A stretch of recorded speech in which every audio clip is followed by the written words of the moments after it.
Hi, this is Gary Kayye. We're here at InfoComm 2022 in the Epson booth. One of my most favorite things that I do every year for Epson is a booth tour.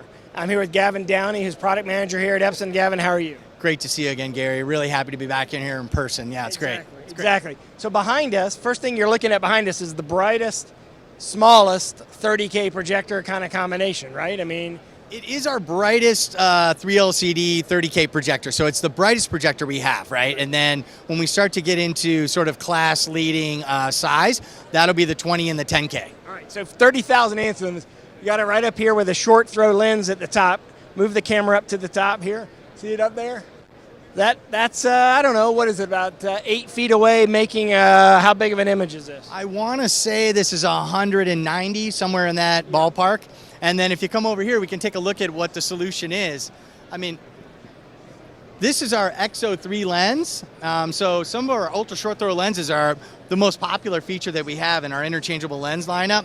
And we had an XO1, right, that was good up to about 8,500 lumens, and XO2, 10,000 lumens all the way up to 20,000 lumens, and now XO3 for 30,000 lumens. That lens weighs almost 30 pounds. I noticed it has a handle on it. It has a handle. You can actually remove the handle after you install it, but yeah, we didn't want anybody to drop it because it's a 30-pound lens. But really, absolutely transforming theater, right, in theater applications, rear projection, large-scale digital signage and large spaces. So that ultra short throw allows you to create a really large image from a very short space. And it's a 0.35 ultra short throw lens.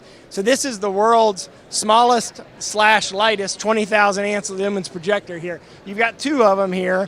Yep. One mounted vertical. Of course, it's laser, so you can mount it any way you want. That's right. But one of the cool things here, if you look behind me, is that it's projecting on black.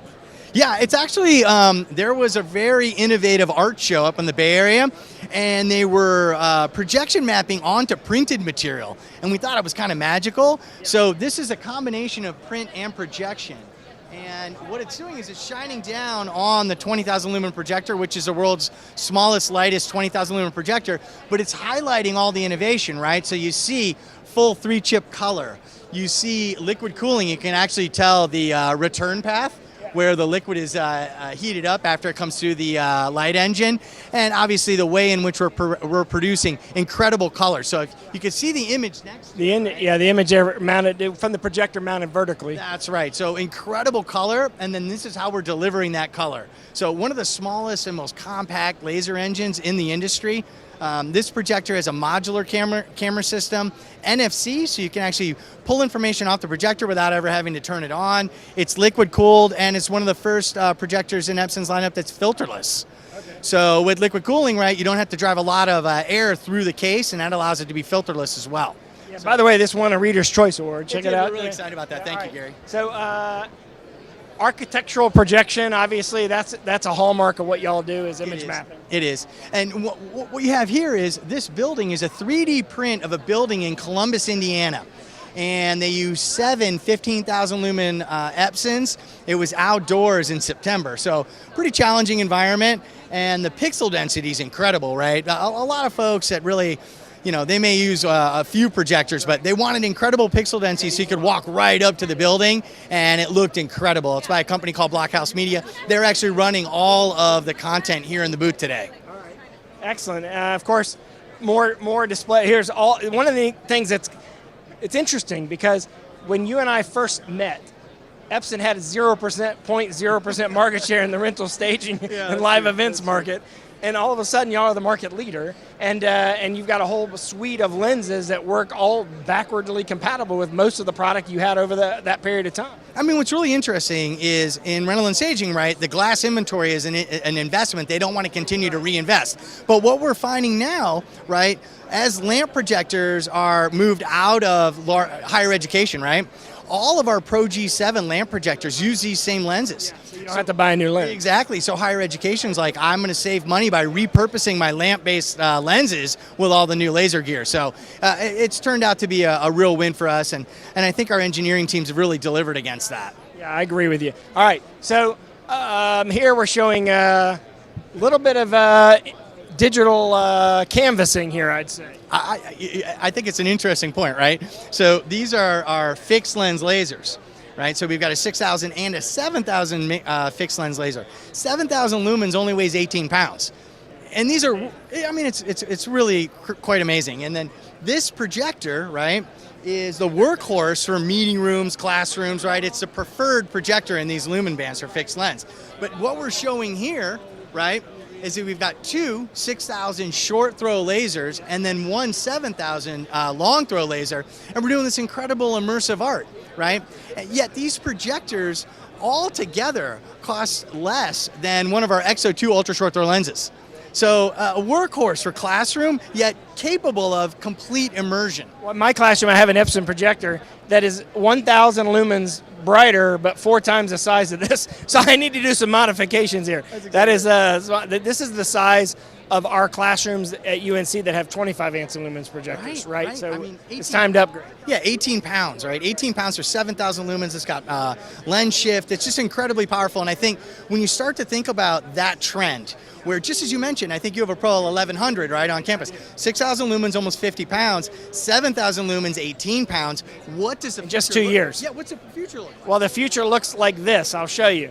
In my opinion, the future looks a lot like this, which is a light scene projector here. It looks like a track lighting system, but here you're demonstrating part of your art exhibit here, where you're projecting on the floor, but also doing image mapping across a wall with some depth. That's right. Multiple panels, reflective black between the panels. And what we're really demonstrating here is, you know, this would compete with a very high-end direct view LED wall, but instead of having 30 or 40 panels you have to color match, you know, you have to install additional panels of the same vintage and run them behind it. You have to turn them down. There's a lot of complexity. You have to build a superstructure to mount them on.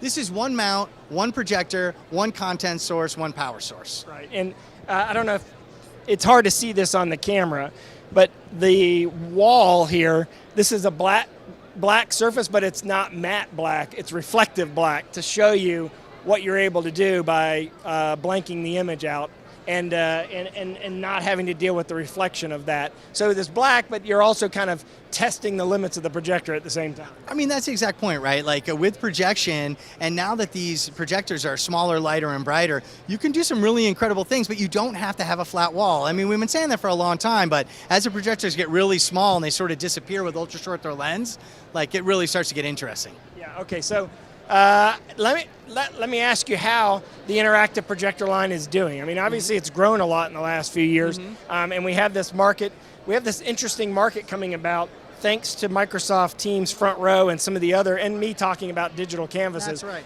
The need for like really wide screen imaging, because as we get bigger images, I have a classroom where I giant image, but the image is all the way to the floor. That's right. So now you're accommodating that with some wider projectors.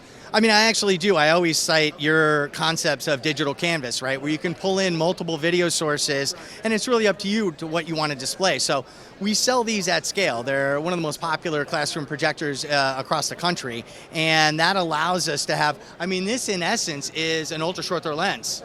Right, but it's very, very cost effective. So this is a 16:6 implementation, so very wide. And I think you're right. I mean, this is sort of a leading indicator of where we're going now with Teams. So let's talk about that, because you actually have a line of projectors where you can actually do 21:9 natively in the projector. That's right. And you're doing some blanking of that. Come on over here and look at this. So this would be sort of like a Teams room here, where you can see the aspect ratio of the screen is much wider than 16:9. This is a 21:9 using a single projector? That's exactly right. So what we have here is 21:9 aspect ratio, which is perfect for a Teams implementation, front row, Microsoft Front Row. And you'll notice it has a jabra bar, which has cameras, and it puts people at eye level. Right, and it's an 8,500 lumen projector with an ultra short throw lens, and then the mount was made by a company called Heckler, and it was actually made to support our projector because it's just the perfect implementation of Microsoft Front Row. Where's the projector? Is it underneath the table? It's actually on the floor between the screen and the table.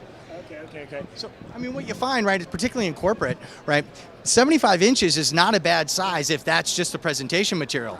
You start to add participants, you add chat, you add agenda, suddenly that presentation material is no longer 75 inches. I like this because I think we should be using more of the room. That's right. And you know, as you know, I'm a believer of not just doing this, but putting displays on the sidewalls. That's right. I mean, if you look at the cost, I mean, I know you don't want me to do this, but the honest truth is I can spend $2,000 and get some really good Epson projectors that project on the sidewalls. That's exactly and although the resolution isn't what I would normally use, they're good enough for sidewall for people coming in remotely and adding auxiliary content whenever you want to show that content on the sidewall. No, that's exactly right. And I mean, this is an interchangeable lens implementation, which is quite beautiful, right? But you're right. There are other short throw, more cost-effective implementations that you'll see. And the key is after 2 or 3 years of people looking at each other and you're a little microscopic tile, people want to see their counterparts and they want to be seen themselves, so they have an equitable position in the meeting. And that's a big deal. Meeting equity is a term that if you haven't heard,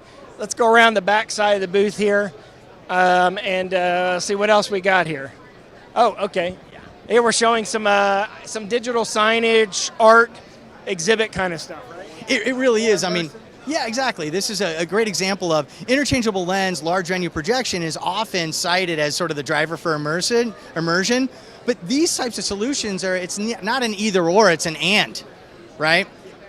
So what you've got here is an 800 series ultra short throw projector. It's non-interactive, and they're showing an installation that was in Indiana, and it was a month long in October in the winter in Indiana, and it had a bunch of Epson projectors outside, and then they've replicated this in miniature down on the wall using a light scene and a PowerLight L630 SU. So that's actually a representation of the entire booth, right? We see the setup, we see the architectural projection, we see the interactive, all mapped exquisitely onto 3D printed. And a gray wall. That's right, and a gray wall. That's good. All right, so we've actually already gone around and shot individual product videos at each one of these stations to explain exactly how this is being done. So all you have to do is type in Epson in the video search window at raypubs.com/InfoComm 2022. Gavin, thank you very much for doing this. I'm excited to come to your new facility in California in a couple of months, and I'll do some videos there as well. Thanks for joining me, and we got a lot more to cover here at InfoComm 2022.